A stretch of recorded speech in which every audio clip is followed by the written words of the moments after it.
Are they quarreling? I'm looking right at him.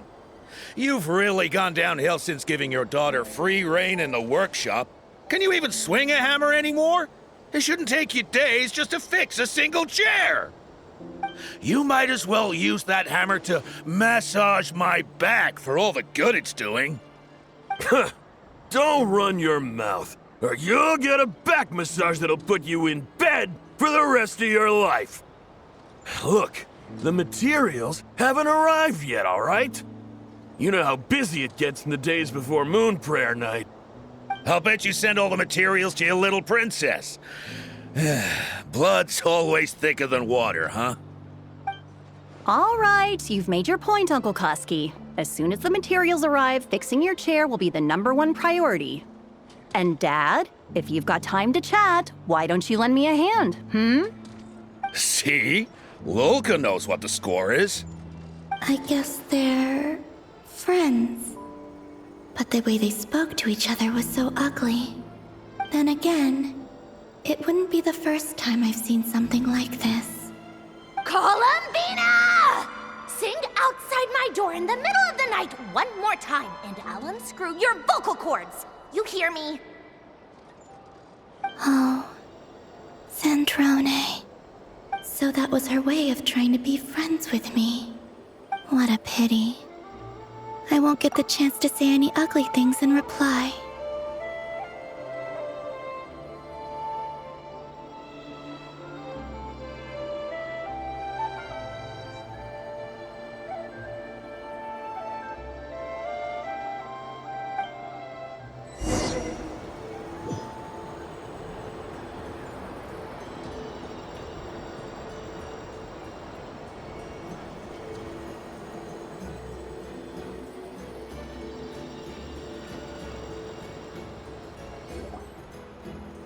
Hey, have you decided what to give her for Moon Prayer Night?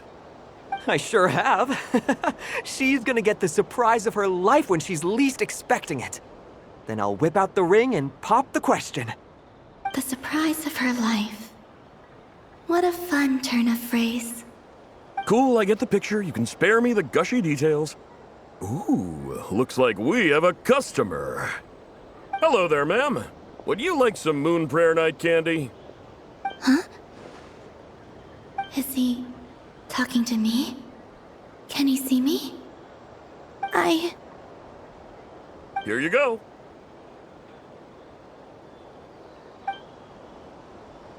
Oh.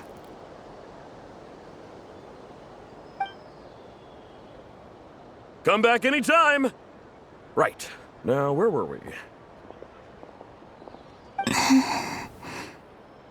I don't know why, but I still held out hope.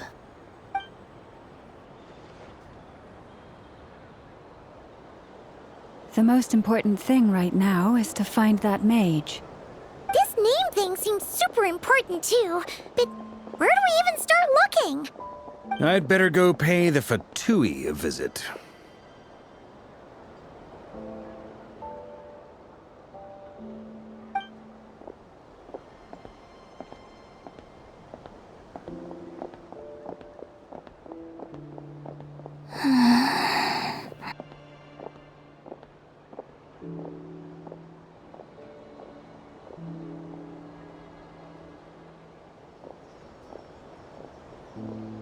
Columbina?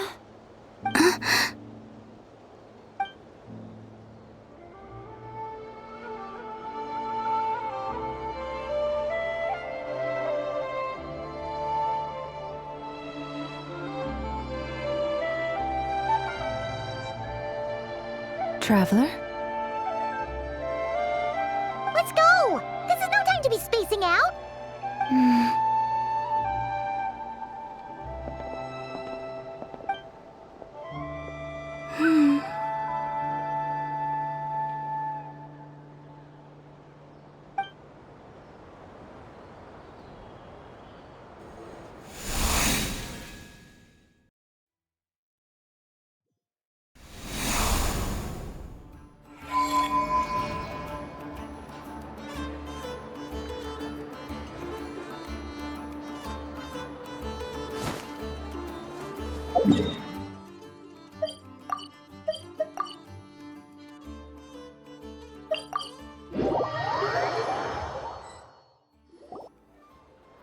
were they going? They mentioned a mage and... a name? So, Mr. Varka, are you acquainted with this Nicole? Or should I call her Mage N? Not really. We've never met, though she has come up in conversation. From what I've gathered, Alice kinda took Nicole under her wing. Taught her how to speak in a more ladylike fashion, that kind of thing. Huh. Hard to imagine Alice as an etiquette coach. Yeah, Alice is a larger than...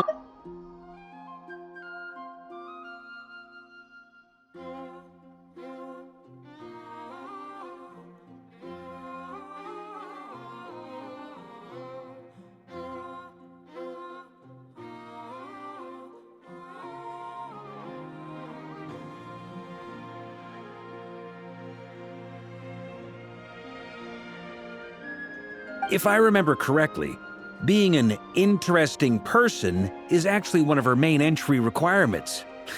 So, if you ever wanted to join the Hexenzirkel, I'm sure you'd both be eligible to apply. Hey! Don't go around making promises on Alice's behalf. I wouldn't dare. I'm just trying to paint a picture of the Hexenzirkel for you. Okay, sure. Anyway, since none of us have ever met Nicole, how are we supposed to find her? We can't just go up to every woman in sight and ask, "Hey, are you Nicole?" Maybe something she's wearing will give it away? Like, a windbloom pinned to her chest or something. Wait a minute. Alice never said Nicole was from Mondstadt. Oh, true.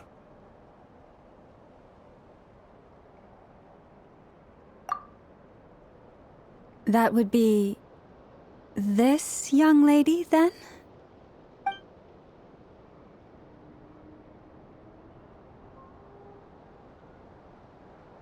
Hey there! Sorry to disturb you, but... are you Miss Nicole? Varka, Knight of Boreas of the Knights of Favonius. Alice might have mentioned me before. Mm-mm. Have we got the wrong person? Sorry. Well, this is awkward. When I shook my head, I meant, no, Alice hasn't mentioned you before.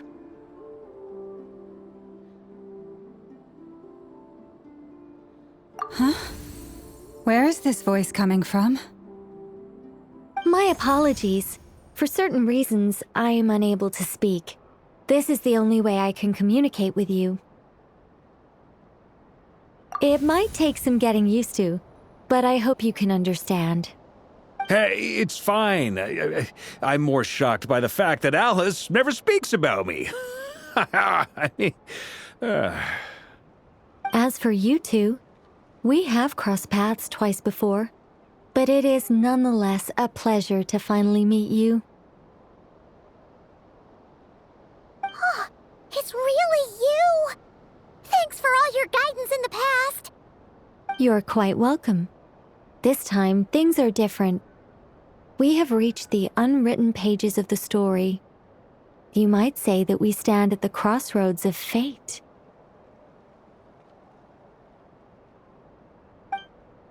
Now then, allow me to formally introduce myself. My name is... No, stop! Alice!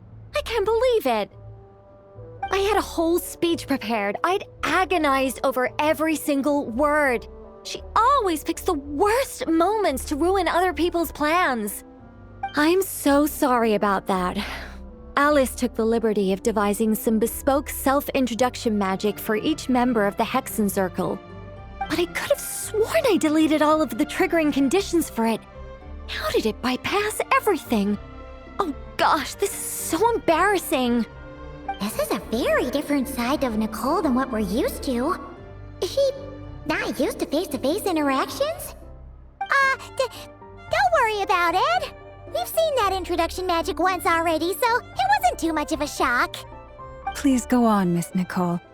We'd love to hear what you have to say, or... well, communicate. Huh? Are they talking to this lady? But Will you all promise to forget that horrendously embarrassing introduction? Sorry? Embarrassing? When?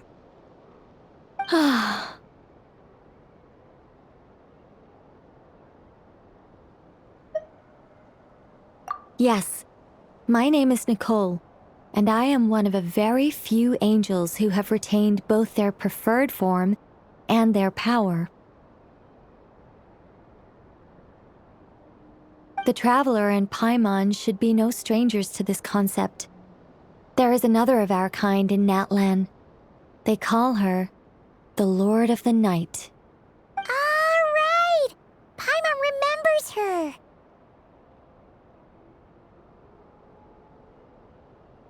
Yes. Well, I have retained more of my power than she. It's because I don't have a long-term duty to fulfill. To be more specific, no. We'll be here all day if I get into the specifics. Moving on. If I'm not mistaken, you are here because you wish to learn how one might reach the moon beyond the sky. That's right. Is that something you can give us any guidance on? Yes, I do know a way.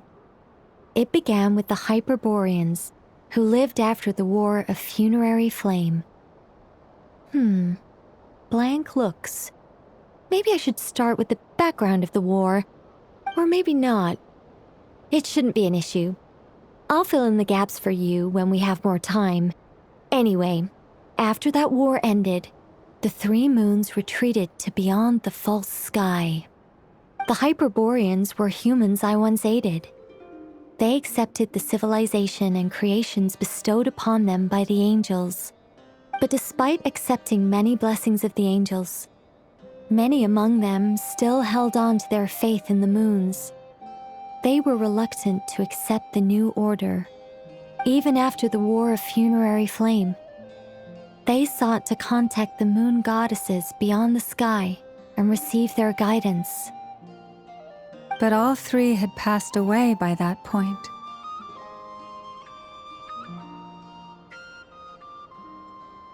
this mage has a unique method of communicating. Is she talking about the moons? Yes, but they did not know. And so, still they prayed for the moon goddess's mercy. After building titanic structures that consumed vast amounts of Kuvaki, at last they glimpsed the moons and heard their voices. But of course, they were gravely disappointed, for it was then that they realized the three moon goddesses were dead. Oh, that's such a sad story. It is. Humanity was in a very sorry state at that time. The angels who had once aided them were gone, and the War of Funerary Flames had left them homeless and destitute. Just a second, I gotta ask. How relevant is all this history to the task at hand? Well, I mean, it's... Okay, it seems we've drifted into irrelevant narrative waters. It's been a while since I've had the chance to speak inside someone's head. As soon as I got started, I lost control and the words just flowed out like a waterfall. What I'm trying to say is... Right, yes, that's it. The relevant part is the ritual created by the Hyperboreans. The fact that they bypassed the false sky and saw the true moons implies that they successfully built a connection between Tivat and the outside world. Which means, with enough Kuvaki and a sufficiently stable connection, it should be feasible to send one person over the border. Okay, so they built some kind of portal? Oh, yes. A portal. Yes. Is something wrong? You sound disappointed. I just didn't expect you to summarize it so well. It turns out I could have said all that in one word, if only I'd managed to think of it. No, please, it's fine. This is invaluable knowledge. I'll be sure to record and preserve everything in writing. really? Well, in that case, I suppose I could backtrack and add some more detail. I did gloss over a few things so far. Whoa, whoa, whoa, time out. Let's summarize what we've got first. The Hyperboreans were the last ones to use this method, right? So we somehow need to find whatever structure they built and make sure there's enough Kuvaki to power it up. Luckily, we have the moon marrow of both the eternal and iridescent moons, so we're all good for Kuvaki. Which means the key issue we need to focus on is finding the place. Am I right so far? Yes. Although I expect the structure is long gone by now. That said, what if we could take advantage of the phantoms to travel back to a time when it still existed? Well, travel back isn't quite accurate. It's more like we'd be creating a handshake between 2 points in space-time. We wouldn't even have to pick a time when it still existed. It could just be a time when it still appeared in phantom form via projection, or we could project our own phantoms, fold them together at... You look lost. Was that too hard to follow? Yeah, things got a little, technical there. Paimon's brain is reaching capacity. All right. Let me think about how to put this more simply. Okay, got it. Over the next few days, I'll search for phantoms that we can use. Once I find one that meets the criteria, I'll let you know and we'll regroup. By completing certain rituals, specific individuals will be able to enter the phantom and make it to the Hyperborean structure. If everything checks out and it looks feasible, we'll just need to wait for Moon Prayer Night, and we can send the Moon Goddess back home. I'm really skimping on the detail here. Is this making any sense at all? I think so. For now, we'll just wait to hear from you. Yes. Basically, yes. Great. Counting on you. In the meantime, we'll focus on finding the Moon Goddess's name. My name? Are they looking for a way to stop me from disappearing? Excuse me, Miss... Go on, Miss Nicole. This conversation was a little all over the place. I didn't catch your name. I am Lauma, of the Frost Moon Scions. Ah, I did wonder. I noticed that you listened very intently when I spoke about Hyperborea and the moon's history. If you'd be interested, I'd love to visit you this evening and go through it again in greater detail. Also, if you were serious about making a record, it would be too risky to simply write down the raw details as is.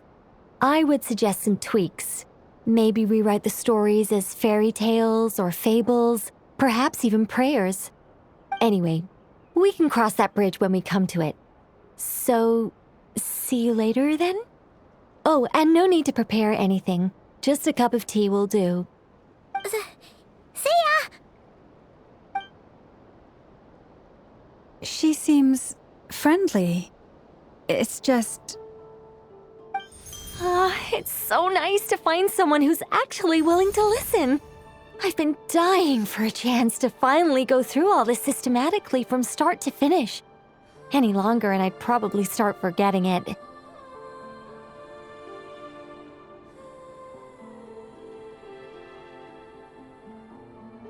Now Paimon gets why Alice told us to mind our heads. Ha ha ha ha, what did I tell you? A lot of quirky people in Alice's orbit. Now then, the next order of business is, where do we start looking for the Moon Goddess's name? Maybe the rest of what Nicole has to say might give us some clues. Once I've heard her out, I'll summarize the salient points and share them with you all. I'm also inclined to review our other documents. Yes, our faith was first established by our Hyperborean ancestors, but many of the more factually accurate records are from after Kuthar's birth. Sounds like we're gonna follow Columbina's journey through Devat, huh? In that case, we'll start by heading to the Frost Moon Enclave. Sounds like a plan. Take this with you. I'll see about getting in touch with the Fatui. It'll probably just be Arlecchino and Sandroni again. They're the only ones who would want to help. Thank you, Mr. Varka. Don't mention it. Honestly, I'm more comfortable dealing with the Fatui than prying into the details of a young lady's childhood. Catch you later. I should follow them, just in case there's some way that I can help.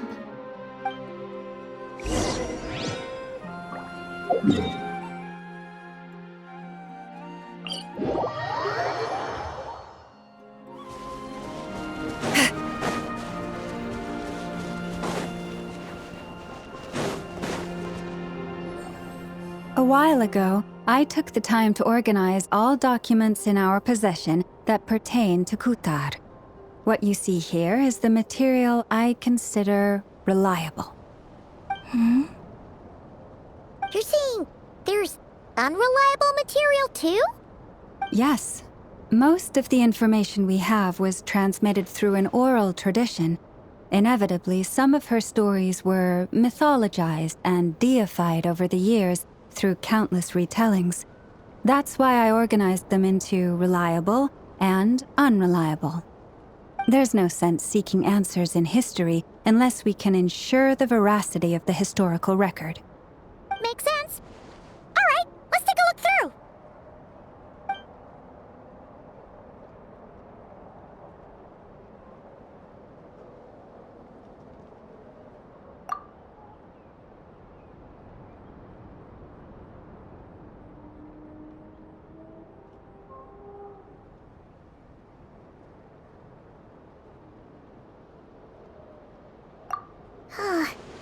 Almost all these records refer to Kutar instead of Columbina. Although neither of those is her real name. Paimon's not sure what point she's trying to make. What we can gather from these records is that the Frostmoon Scions worshipped her as a god, placing impossible expectations upon her. I cannot fault them for their earnest faith, but for all their devotion, worshipping her day in, day out changed nothing. I imagine that none of it resonated with Columbina. It wouldn't surprise me if, even back then, she had already begun to reject the name Kutar and everything it represented. Lama speaks the truth. When I heard them call upon Kutar with hope and expectation in their voices, they may as well have been calling upon somebody else. Well, that's a bit complicated. I looked at the level of detail, perceived authenticity, prose style, and how realistic their portrayal of Kutar seemed to be. Amongst the Frostmoon Scions of today, only I know of her existence, and I alone have spoken to her face to face.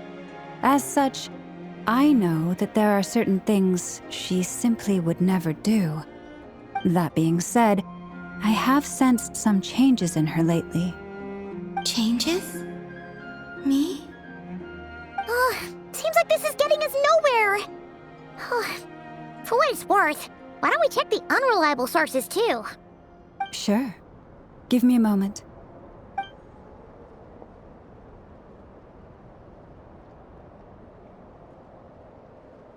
Exerting but a fraction of her divine might, Kutar sheared a great mass from the snow-capped mountain and cast it into the sea, upon whose surface shone the mirror image of the moon.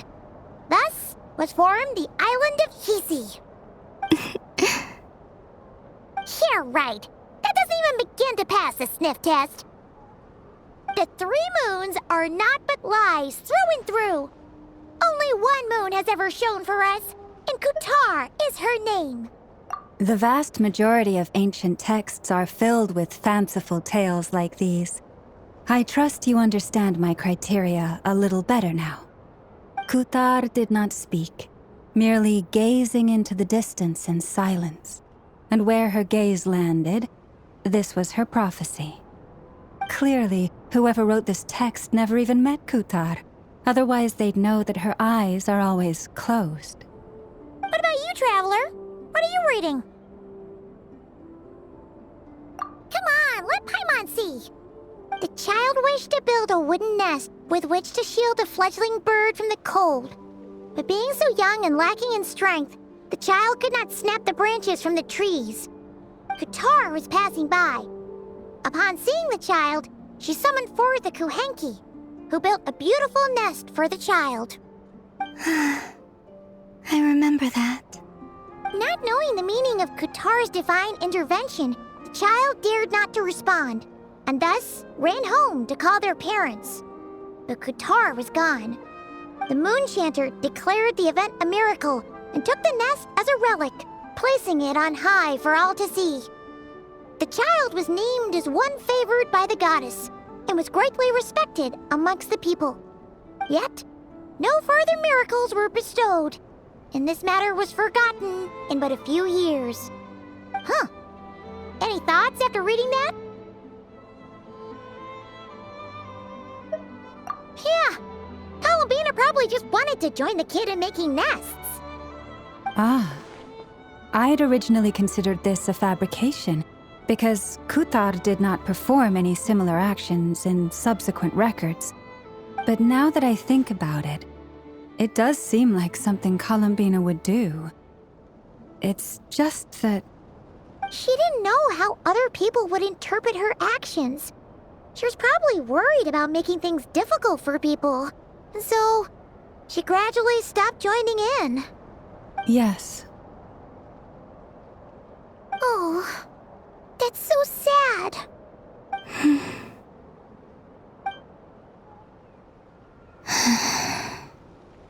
And now, I can make no such gestures of warmth, even if I want to.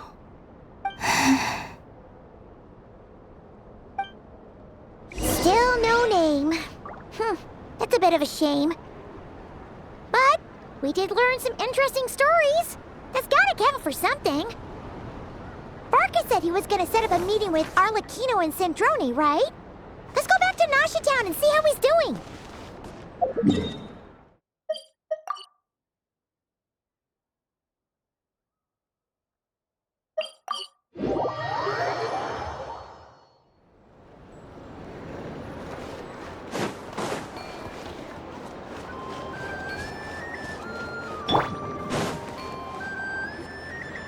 Let's see. There's Varka. Oh, and it's Durin and Albedo too. Yeah, this is pretty much the same place we bumped into each other last time. I convinced them to stick around a little longer. We were all waiting on people, so I figured having a little company would help pass the time. Ah, so you've been waiting for us? Does this mean that you've already arranged things with the Fatui? Sure does. Now you're back, we can go meet up with them together. How'd your investigation at the Frost Moon Enclave go? Well, we didn't find out Columbina's true name. But apart from that, it went pretty well. Aha, just as well that I didn't tag along then. I'm sure our moon goddess wouldn't want every man and his dog knowing all about her private life. Still, desperate times, desperate measures, I guess. Someone had to do it. So, Varka was waiting on us, but what about you two? Are you waiting for Alice? Oh, no. We already met with her. We discussed that experiment I mentioned to you last time. Oh, and she also handed me this communication device.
That's right. I understand she informed you about the relationship between the phantom phenomena and Tevat's borders, yes? She wants me to help her with some more experiments on that front. She said that she'll contact me through this device with more information. Ah, I see. Following instructions and making observations. Pretty common research method. Takes me right back to Albedo's lab. Wait, then who exactly are you meeting? Someone you know. Albedo's met him too. But I don't think Miss Lauma or the Grand Master have been introduced. Introductions are overrated, especially in cases like this. It's you! So, it's not like the academia has prohibitions against going abroad. Also, I applied for leave. I've been writing to Hat Guy since obtaining a human form. I've already brought him up to speed on everything that's been going on in Nodcry. Hat guy? Turns out, I actually have heard that name before. Oh? Then why did you react the same way I did? I only knew the name, not the fella. But since we're all here, let's do some introductions for what it's worth. I'm Varka, Grand Master of the Knights of Favonius. Lauma, Moon Chanter of the Frost Moon Scions. And I'm a Driosh from the Vahumana Darshan of the Sumero Academia. Hat Guy. Good to see you again, Mr. Guy. I believe we last saw each other on the boat ride here.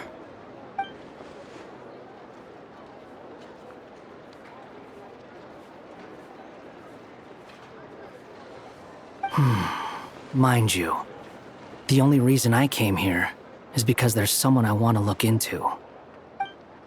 Who's that? The Doctor, also known as Dottore, second of the Fatui Harbingers.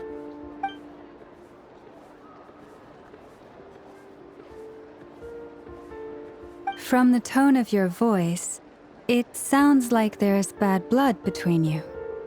I was reviewing our archives and noticed that a lot of information about him was missing. Left a bad taste in my mouth.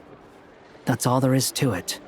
Dottore, or Zondique, as he was then known, once studied at the Academia, but he got kicked out before he could graduate.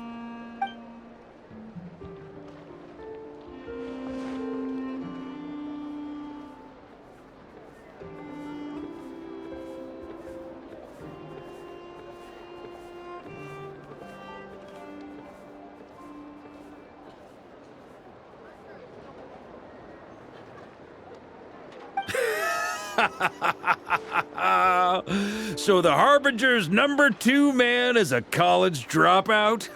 How embarrassing for them. Last we heard, he was planning something. We actually heard that a few times before, even coming to Nodcry. But we haven't seen a trace of him since we got here. He only appears when something interests him. For all we know, he might have left already. But the fact he did something here at all is worth noting. It'll fill a couple extra lines in his file. Why does it sound less like a file you're writing and more like a criminal record? Anyway, we were just about to meet 2 of the other Harbingers. Want to come along? You might learn a thing or two about him there. Sure. Even though they're Harbingers, well, they're old acquaintances of ours, so, you know, when you talk to them, try to be... I got it. The Frost Moon Scions' relations with the Fatui remain tense. Forgive me if I do not attend. In that case, we'll continue assisting Miss Alice with her experiments. Good stuff. Everyone's having a fruitful time. All right, we better get going. I'll lead the way.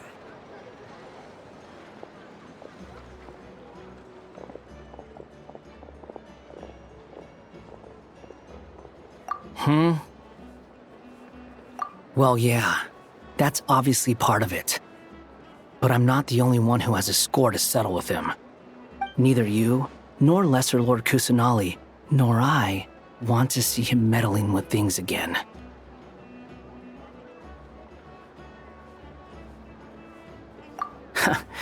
What's the hurry? Don't worry. Pigeons always know which way home is.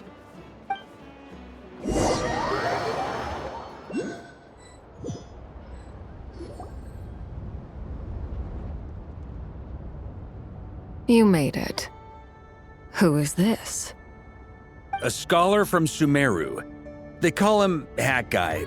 He's an old friend of the Travelers. Wait, this is the academia representative you wrote about? He doesn't exactly look the part. I believe this will prove my identity. You'll notice it bears the seal of the Sanctuary of Surasthana. Well, what do you know? So it does. All right then. My mistake. It's fine. I expected as much. What? So as I mentioned in my letter, the Academia's got its eyes on Dottore. But this matter remains top secret. Apart from those assisting in the investigation, the fewer people who know, the better. If anyone asks, I'm here in Nodcry to pursue my personal academic interests. Gotta say, Varka, you did pretty well to keep all this under wraps for so long. Sounds like you got in touch with the academia about this way back.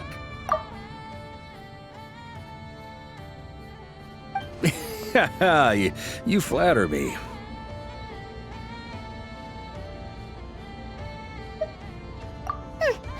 Where do I even start? Remember that time we fought Rerir at Star Sand Shoal? He sure let me have it then, didn't he? I'll bet Dottore had that all sketched out, with me as his convenient little pawn. He could not care less about us if he tried, but hey! The feeling's mutual. Does Dottore really strike you as the sort who values his relationships with his colleagues? Fair point. Definitely not. Which is why I always keep my guard up whenever he starts making suspicious moves. To that extent...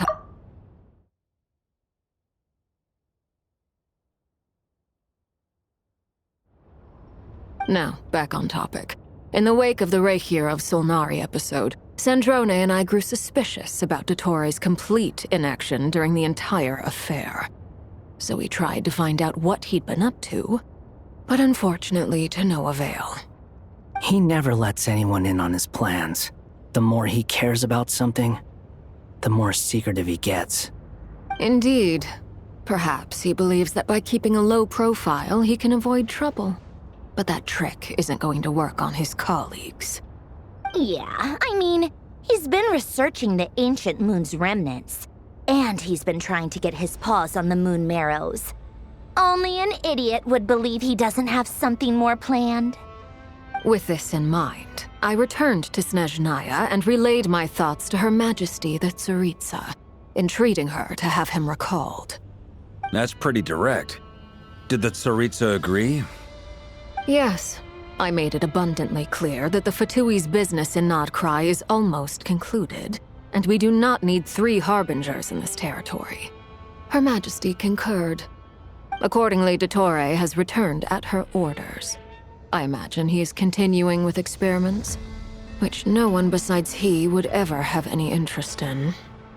Common sense might mean nothing to him, but he's not stupid. He knows that no good can come from opposing the Tsaritsa. Smarts alone won't get him all the way. He needs the Rooster's resources and Regrator's Mora, both of which the Tsaritsa can strip from him by waggling a finger.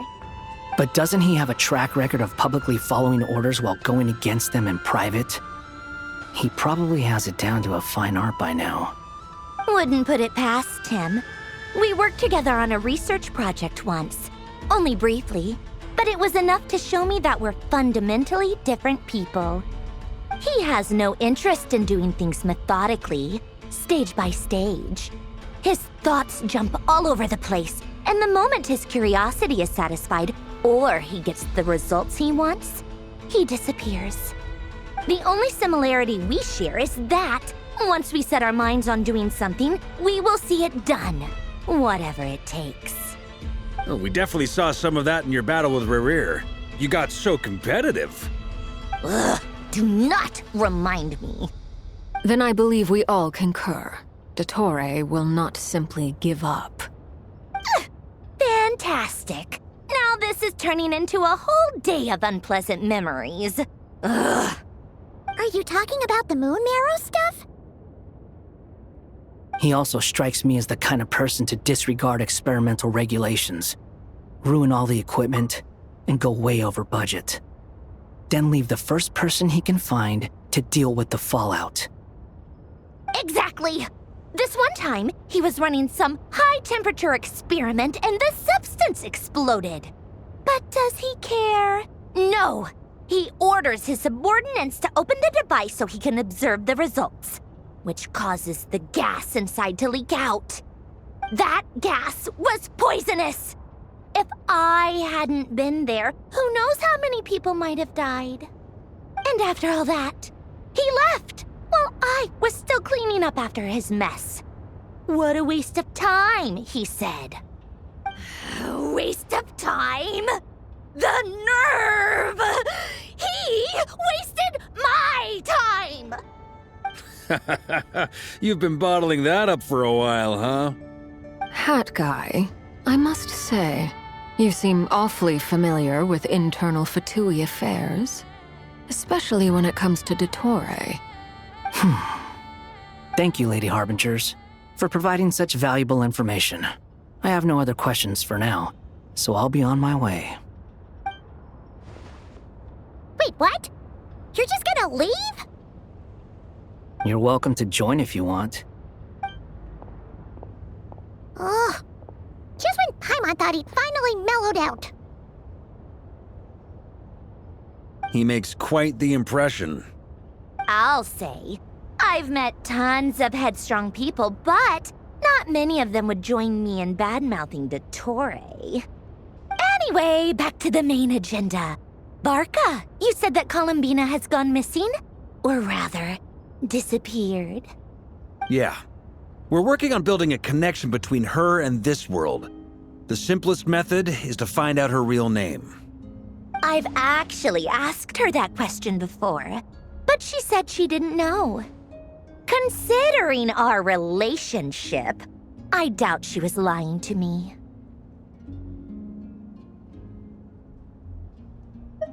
As far as I recall, she was never dispatched by Her Majesty to claim a gnosis or anything like that. The Tsaritsa's plans had long contained a place specifically for her. I always thought that was weird. What could she do that the rest of us couldn't? Knowing what we do now, it's probably something related to Kavaki, right? More than likely. When she first arrived, Columbina would often go to Her Majesty and ask when she could start the task assigned to her. But Her Majesty always gave the same reply. The time has not yet come.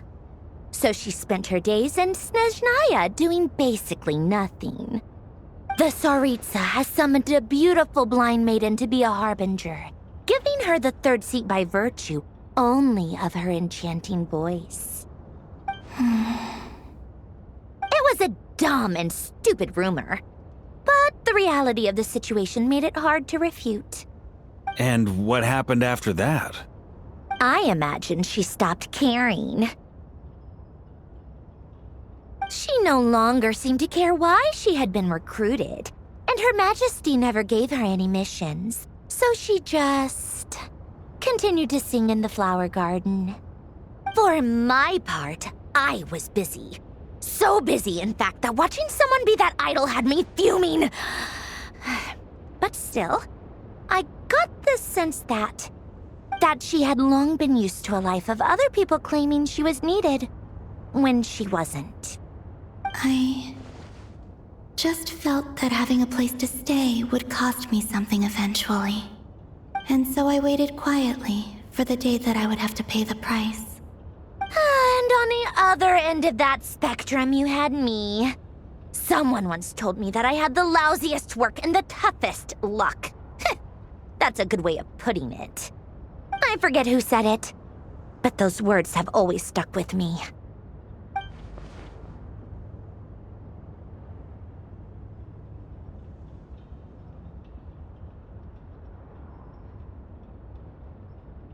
But you've done your job exceptionally well all this time. Because at heart, you are a conscientious person. What is it? Something come to mind?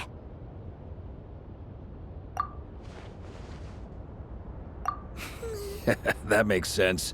Nothing screams you are needed like your name shouted from across the town. Well, good luck with it. But if you ask me, Colambina is still the most shoutable name. I'm just so used to it now, after all the arguments we've had. I can't be bothered trying to remember another name for her. Nor I. Sandrone. Harlequino.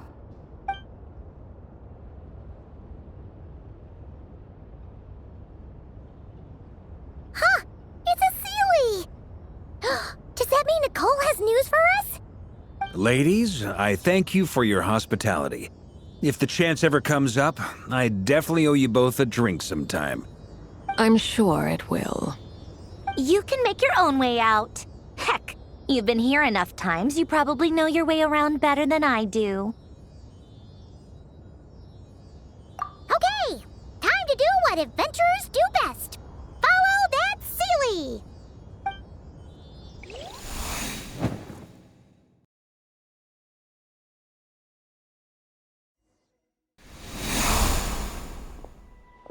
Here you are.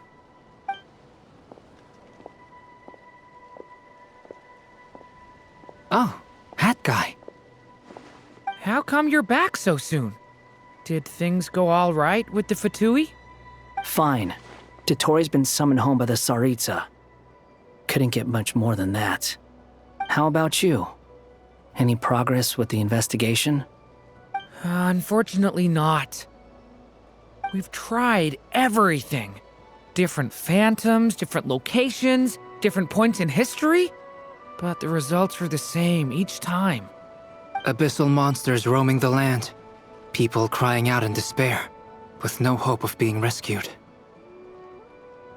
Every time I see it, I can't help but think, is this what it was like in Mondstadt when Dragonspine Durin attacked? And if I fail in the task I've been given, will I create yet another tragedy? That's just meaningless speculation. When we encountered similar phenomena previously, I tried to interfere with those illusions, using sounds and lights to guide them.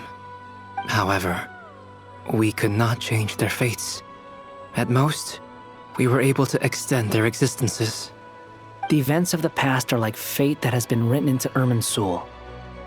There isn't a living thing in Teyvat that can escape its past. But Miss Alice instructed us to try to find ways to change the outcome that these phantoms face. It's an impossible task. Can't you just refuse? Since she asked us to do this, I feel like it can't truly be impossible. Or if it is, well, mages can make the impossible possible. I could not have been born as Durin otherwise. But you also said that your past 39 attempts were fruitless. That's true. But you're still going. Yes. After this many futile attempts, surely you realize that you're not doing this because you still believe what some mage told you. It's because you want her hypothesis to come true. It's something you wish for deep inside. So, think for yourself about what you want to do. As long as you don't believe it's futile, it isn't. Yeah. Previous experience indicates that we cannot touch the phantoms, which limits the effectiveness of our interventions. If we want to clear this hurdle, we need to break this rule somehow. Same thought here. Following the same rules means repeating the same failures. Reducing ourselves to mere playthings of fate. So you mean we need to figure out a way to make contact with them despite knowing that we can't? Yes, and I suspect that's something only you are capable of. Everything in Teyvat is logged in Irminsul, but the withering that once occurred in Sumeru was a sign that the Great World Tree was being corrupted.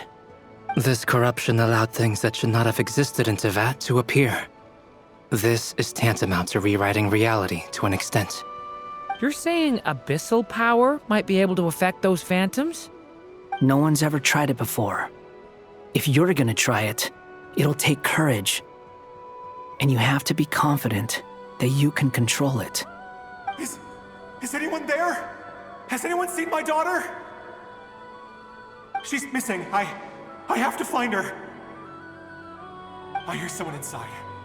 Spargana? Are you in there?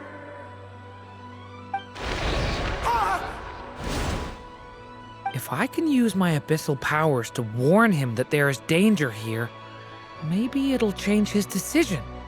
Maybe he'll stay away. Yes. The important thing is not the nature of the power, but rather how you use it. To intimidate and obstruct. Sounds about right for the Abyss. Let me try. I should be able to influence that thing. Have you seen a little girl? What? This isn't the time for that! Just run!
I hear someone inside.